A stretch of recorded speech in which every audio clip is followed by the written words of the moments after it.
Қайырлы күн баршаңызға. Бүгін біз сіздермен бірге маринадталған бауыр дайындайтын боламыз. Өте тез дайын болады, бар болғаны 5-7 минутта. Дәмі де ерекше. Жасап көрсеңіздер болады. Ол үшін бізге 300 грамм бауыр, 300 грамм пияз, 2 сарымсақ, тұз және бұрыш қажет. Бауырды қалыңдығы 4-5 см болатындай етіп, пластинкаларға бөліп турап аламыз. Және әр бөлігін ұзын-ұзын етіп тураймыз. Туралған бауырларды бір ыдысқа сала береміз. Сол ыдыста маринадтайтын боламыз. Қойдың, жылқының немесе сиырдың бауырын ала берсеңіздер болады. Ешқандай айырмашылығы жоқ. Жалпы бауыр витаминге өте бай, әсіресе В тобының витаминдеріне. Және құрамында темір көп. Анемиясы барларға таптырмас тағам. Көздің көруін жақсартады. Бір сөзбен айтқанда өте пайдалы тағам. Пиязымызды да жіңішке етіп турап аламыз. Туралған пияздарымызды ыдысымызға саламыз.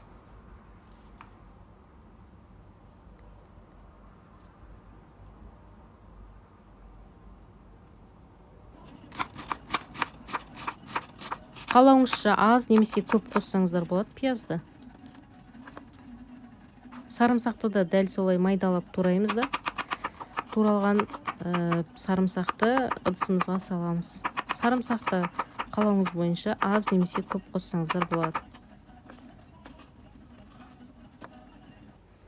Заттарымызды турап алдық. Енді қара бұрыш жарты шай қасық қосамыз.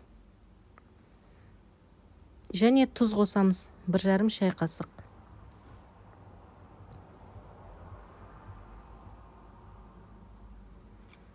Барлығын салып болғаннан кейін жақсылап тұрып араластырамыз, пияз жұмсарғанға дейін.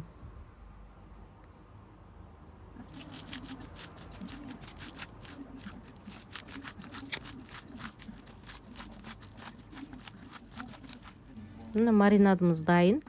Енді бетін жауып 15-20 минутқа тоңазытқышқа салып қоямыз. Егер де асығыс болсаңыз, тоңазытқышқа салмай-ақ бірден қуыра берсеңіз болады. Міне маринад 20 минут тұрды. Жақсылап бір араластырып аламыз. Иісі қандай керемет. Шашлыктың иісіне ұқсайды. Енді осыны қызып тұрған табада дәл осылай салып жібереміз де 5-7 минутта дайын болады. 100-150 граммдай сұйық май қажет. Қайта-қайта араластырып тұрамыз. Барлық жері бірдей болып пісу үшін.